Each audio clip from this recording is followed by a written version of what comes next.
नमस्कार। इस वीडियो में आप सभी का बहुत बहुत स्वागत है। मेरा नाम कमल कुमार है और आप देख रहे हैं खेतों तक मौसम यूट्यूब चैनल के ऊपर आप ये वीडियो देख रहे हैं। 19 नवंबर से बंगाल की खाड़ी में कुछ बड़ी हलचल होने वाली है और 19 नवंबर से ही मैं आपको मौसम की जानकारी देना शुरू करूँगा। उससे पहले कोई मौसम की ज़्यादा जानकारी नहीं है, केवल केरल और तमिलनाडु, दक्षिणी कर्नाटक, रायलसीमा, आंध्र प्रदेश के ऊपर बरसात की संभावना है, वो मैंने आपको बताई थी। और दक्षिणी भारत में इन्हीं राज्यों में लगभग ये जो क्षेत्र है ना, इन्हीं राज्यों में बरसात की संभावना है। आज भी बरसात की संभावना है, कल भी है, लेकिन 19 नवंबर को थोड़ी सी बरसात यहाँ पर बढ़ने वाली है। हाँ, उत्तर भारत में और मध्य भारत में और पूर्वी भारत में कोई ज़्यादा मौसम में चेंज नहीं है। जो मौसम धीरे धीरे ठंडा हो रहा है उत्तर भारत में, वो धीरे धीरे ठंडा होता जाएगा। मध्य भारत में भी थोड़े थोड़े तापमान में गिरावट रहेगी, लेकिन दिन का टेम्परेचर ठीक ठाक रहेगा। यहाँ पर पूर्वी भारत में भी टेम्परेचर ठीक ठाक रहेगा, लेकिन उत्तर भारत के क्षेत्रों में टेम्परेचर गिरता रहेगा, बढ़ता रहेगा, ऐसा चलता रहेगा। मौसम रहेगा शुष्क और साफ उत्तर भारत में 10 दिनों तक पूरा का पूरा। पश्चिमी विक्षोभ नहीं नज़र आ रहा है कोई, लेकिन बंगाल की खाड़ी में ऐसा लग रहा है कि 24 नवंबर के बाद में शायद बड़ा सिस्टम, साइक्लोन सिस्टम, चक्रवाती तूफान वाला सिस्टम बन सकता है, जो केरल, तमिलनाडु, दक्षिण कर्नाटक, रायलसीमा, आंध्र प्रदेश और तेलंगाना और दक्षिण छत्तीसगढ़, दक्षिण उड़ीसा, इन क्षेत्रों में बरसात करवा सकता है। जब बनेगा तब की बात है ये। तो आप देख रहे हैं, यह है 19 नवंबर का फोरकास्ट। इसमें आप स्पष्ट देख सकते हैं अंडमान और निकोबार द्वीपों में बरसात है।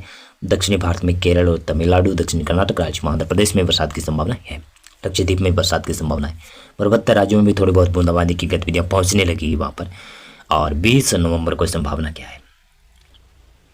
20 नवंबर को भी दक्षिणी भारत में बरसात है, जिसमें केरल और तमिलनाडु में ज़्यादा चांसेस हैं, बाकी इलाकों में कम चांसेस है। अंडमान और निकोबार द्वीपों में भारी बरसात की संभावना है। और 21 नवंबर को संभावना ये है।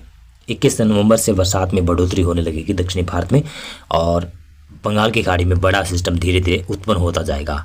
22 नवंबर को संभावना ये देख सकते हैं। 22 नवंबर को बंगाल की खाड़ी में प्रॉपर लो प्रेशर या फिर वेलमार्क सिस्टम उत्पन्न हो जाएगा। दक्षिणी भारत में बरसात की संभावनाएं तेलंगाना, कर्नाटक, रायलसीमा, आंध्र प्रदेश, केरल, तमिलनाडु, इन क्षेत्रों में बढ़ती जाएगी। लक्षद्वीप में धीरे धीरे बरसात में बढ़ोतरी होती जाएगी जैसे जैसे दिन बीतेंगे। 23 नवंबर को भी दक्षिणी भारत में बरसात, महाराष्ट्र तक भी बरसात बढ़ने लगेगी। महाराष्ट्र तक मौसम खराब होने लगेगा यहाँ तक, और बरसात की संभावनाएं केरल, तमिलनाडु में थोड़ी सी ज़्यादा रहेगी। और 24 नवंबर को संभावना ये ऐसा लग रहा है कि 24-25 नवंबर के दौरान साइक्लोन बन जाएगा, चक्रवाती तूफान विकसित हो जाएगा, और ये तूफान दक्षिणी भारत को ज़्यादा प्रभावित करेगा। कुछ ट्रैक्स दिखा रहे हैं कि आंध्र प्रदेश और तेलंगाना की तरफ ये सिस्टम जाएगा, लेकिन कई ट्रैक दिखा रहे हैं तमिलनाडु से होते हुए कर्नाटक की तरफ जा सकता है या अरब सागर की तरफ जा सकता है। तो ये आगे आने वाले दिनों में पता चल जाएगा कि कहाँ पर जाएगा ये सिस्टम। 25 नवंबर को संभावना ये है बंगाल की खाड़ी काफ़ी उग्र हो जाएगी, जिसकी वजह से दक्षिणी पूर्वी भारत के तटीय इलाके ना, यहाँ पर जनजीवन अस्त व्यस्त हो जाएगा। और इस साइक्लोन की वजह से, तूफान की वजह से यहाँ पर बादलवाई बढ़ जाएगी और बरसात की गतिविधियाँ भी बढ़ जाएगी। भारी बरसात और आंधी तूफान की गतिविधियाँ काफ़ी जगहों पर होने लगेगी। और 26 नवंबर को शायद साइक्लोन का हिटिंग या फिर लैंडफॉल होगा। ये अभी दिखाई दे रहा है, इस प्रकार से हो सकता है, लेकिन आने वाले दिनों में थोड़ा सा चेंज हो सकता है। पूर्वानुमान में थोड़ा बहुत चेंज होने की संभावनाएं बनी हुई है।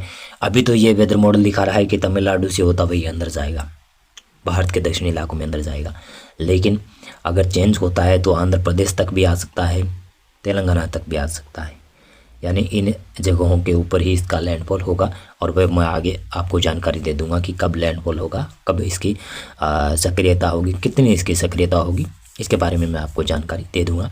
और ये साइक्लोन बनेगा या फिर नहीं बनेगा, क्योंकि काफ़ी दूर काफ़ी समय है इसके बनने में। अगर थोड़ा सा चेंज हो जाता है, मौसमी पैटर्न में चेंज हो जाता है, तो ये बदलाव भी हो सकता है कि साइक्लोन ना बने। लेकिन नवंबर माह में और दिसंबर माह में कई बार साइक्लोन बनते हैं, जो कि बंगाल की खाड़ी में बनते हैं, और उसका प्रभाव दक्षिणी भारत से आंध्र प्रदेश, दक्षिणी छत्तीसगढ़, दक्षिणी उड़ीसा, तेलंगाना और कर्नाटक, महाराष्ट्र के दक्षिणी इलाकों तक पड़ता है। ये रिकॉर्ड कहते हैं, तो यहाँ तक इसका असर पड़ता है तूफान का। इससे ऊपर असर कम पड़ता है, यानी जो ये मैं आपको जानकारी दूँ तो नवंबर और दिसंबर माह में जो साइक्लोन बनते हैं ना, उसका असर मध्य भारत की तरफ कम पड़ता है, केवल दक्षिणी भारत तक ही सीमित रहता है। अगर कुछ चेंज होता है या फिर चेंज हो सकता है, मौसम पूर्वानुमान हर रोज़ चेंज होते हैं तो ये भी चेंज हो सकता है, इसका ट्रैक भी चेंज हो सकता है। अभी आने वाले दिनों में पता चल जाएगा कि इसका ट्रैक क्या रहेगा। मौसम पूर्वानुमान और मौसम अपडेट में अभी बस इतना था। उत्तर मध्य पूर्वी भारत में अभी मौसम शुष्क दिखाई दे रहा है।